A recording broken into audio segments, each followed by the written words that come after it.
لیکن دنیا کا سب سے بڑا ایئر کرافٹ کیریئر جو کہ اس وقت میڈیٹیرین سی میں موجود ہے، جیرلڈ آر فورڈ، وہ میں اس کو ایکسپلین کر دیتا ہوں. میں اسمبلی کی طرف بعد میں آتا ہوں. پہلے میں آپ کو بتا دوں کہ ہتھیار کیا ہے وہاں پہ اس وقت جن کا تبادلہ ہوگا.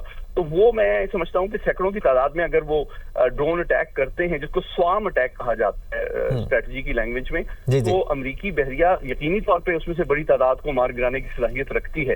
لیکن اس کے باوجود عین ممکن ہے کہ کچھ ڈرونز اور کچھ ہائپرسونک کروز میزائلز وہ اس فضائی حصار میں سے میزائلوں کے نکل جائیں، اور جس کا انڈیا اور انڈرسٹینڈنگ صدر ٹرمپ کو ہے. اسی لیے انہوں نے اشارہ دیا کہ ہمیں اس فیصلہ کن جنگ کے لیے بڑا نقصان اور قربانیاں دینے کی ہمت اور اس کے لیے تیار رہنا چاہیے. یعنی ان کو پتا ہے، ان کو امریکی فوج کی قیادت نے بتایا ہے کہ اگر جب ہم ایران پہ فیصلہ کن حملہ کریں گے تو وہ بھی فیصلہ کن انداز میں ان ڈرون اور میزائل کا استعمال کر سکتے ہیں، جس کے نتیجے میں سینکڑوں اور ہزاروں امریکی ملاح جو کہ امریکی کیریئر بیٹل گروپ پر موجود ہیں ان کو نقصان پہنچ سکتا ہے. اب میں آخری بات کوئکلی آپ کو اسٹریٹجی بتا دوں. دیکھیں، میں آپ کو یہ بتا رہا ہوں کہ یہ جو جنگ کا اعلان آج ہوا ہے، اس کا فیصلہ بہت عرصے پہلے ہو چکا تھا، اور جو مذاکرات کا دور تھا امریکہ اور ایران کے درمیان، اس کا مقصد ایران اور امریکہ کی یہ کوشش، دونوں جانتے تھے کہ جنگ ہونے والی ہے اور یہ امیوننٹ ہے، لیکن اس وقت کو وہ استعمال کر رہے تھے اپنی جنگی تیاریوں کو مکمل کرنے کے لیے. ایران بھی اس روس اور چین سے جدید اسلحہ دن رات حاصل کرنے کی کوششیں کر رہا تھا، اور اس کی خبریں آ رہی تھیں کہ وہاں سے ہتھیار اور میزائل لے کے چین اور روس سے جہاز ایران پہنچ رہے ہیں. دوسری جانب میں آپ کو یاد دلانا چاہوں گا کہ یہی طیارہ جس کا آپ نے ذکر کیا، U S S Gerald R Ford, یہ مین جہاز تھا جس نے وینیزویلا کی رجیم چینج میں کلیدی کردار ادا کیا تھا.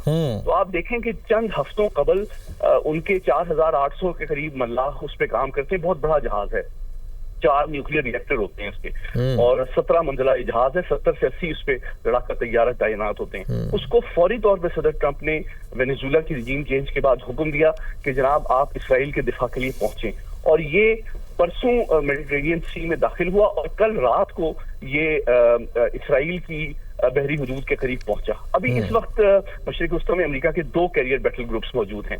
ایک led by you S S Abraham Lankan ہے جو کہ بحر عرب میں عمان کے قریب موجود ہے، جس سے ممکنہ طور پہ یہ حملے ایران کے خلاف کیے جا رہے ہیں. اس کیریئر بیٹل گروپ میں صرف لڑاکا طیارے نہیں ہوتے، اس میں نیوکلیئر پاورڈ آبدوزیں بھی ہوتی ہیں، جن میں سے ہر آبدوز تقریباً 150 کے قریب ٹوماہاک کروز میزائل سے لیس ہوتی ہے.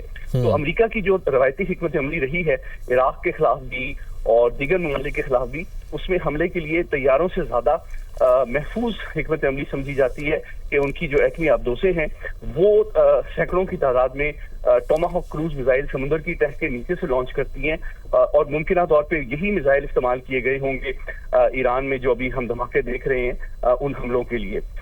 جبکہ تو یہ آفینسو جو ان کا ویپن ہے وہ کیریئر بیٹل گروپ بحر عرب میں موجود جو you S S Abraham Lankan ہے. لیکن جو یو ایس ایس فورڈ ہے وہ دفاعی ڈیوٹی پر معمور کیا گیا ہے، اور کل رات کو ہی وہ اسرائیل کی بحری حدود میں داخل ہوا ہے، جس کا مقصد یہ ہے کہ جوابی کارروائی ڈرون اور میزائل اٹیک جب ایران کی جانب سے اسرائیل کے خلاف کیے جائیں تو ان کا ایئر ڈیفنس سسٹم اور میزائل ڈیفنس سسٹم ایران کے ڈرون اور میزائل اٹیک کے خلاف اسرائیل کو فضائی دفاع پرووائڈ کرے.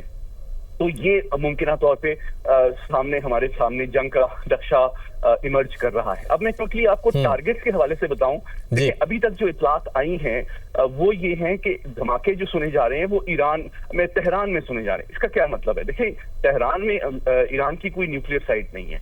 ایران کے جو انٹرنیشنل اٹامک انرجی ایجنسی کے مطابق جو افسودہ یورینیم 60% انریچ 400 کلو یورینیم ہے، جو کہ ممکنہ طور پہ اس کی ایٹمی صلاحیت کا سب سے امپورٹنٹ حصہ ہے، وہ اصفہان میں موجود ہے. تو ابھی دیکھنا یہ ہے کہ کیا اصفہان کو بھی نشانہ بنایا گیا ہے یا صرف تہران پہ حملہ کیا گیا ہے، کیونکہ دیکھیں تہران تو دارالخلافہ ہے، وہ کوئی جنگی بیس تو نہیں ہے. تو اس کا مطلب یہ ہے، جس طرح صدر ٹرمپ نے کہا کہ ان کا مقصد جو ایران کی سیاسی قیادت اور فوجی قیادت جو ہے اس کو بہت زیادہ نقصان پہنچانا ہے. یعنی کہ جو ان کی سیاسی اور نظریاتی قیادت ہے وہ تہران میں موجود ہے. پاسداران انقلاب کے سینئر کمانڈرز جو ہیں, ان کے انٹیلیجنس کے کمانڈر, ان کی فوج کے کمانڈر تہران میں موجود ہیں. ان کو نشانہ بنانا, میں سمجھتا ہوں تہران پہ جو حملے ہیں ان کا مقصد یہ ہے.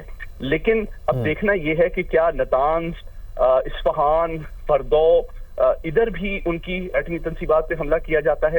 اور تیسرا میں نے بتایا کہ بحریہ کے حوالے سے تو ان کی آبدوزوں کے خلاف جو ہے اور ان کی جنگی کشتیوں کے خلاف جو ہے, میں سمجھتا ہوں جو ان کے فائٹر ایئر کرافٹ ہیں جو کہ امریکہ کے aircraft carrier U S S Abraham Lincoln پر موجود ہیں, وہ ممکنہ طور پہ استعمال کیے جا سکتے ہیں. یقیناً وہ ممکنہ طور پر استعمال کیے جا سکتے ہیں. محمد علی صاحب, ایک دو اور اینگلز ہیں, اس پر بھی آپ سے ڈسکشن کرنی ہے. سمر سے ایک کویسچن لیتا ہوں میں.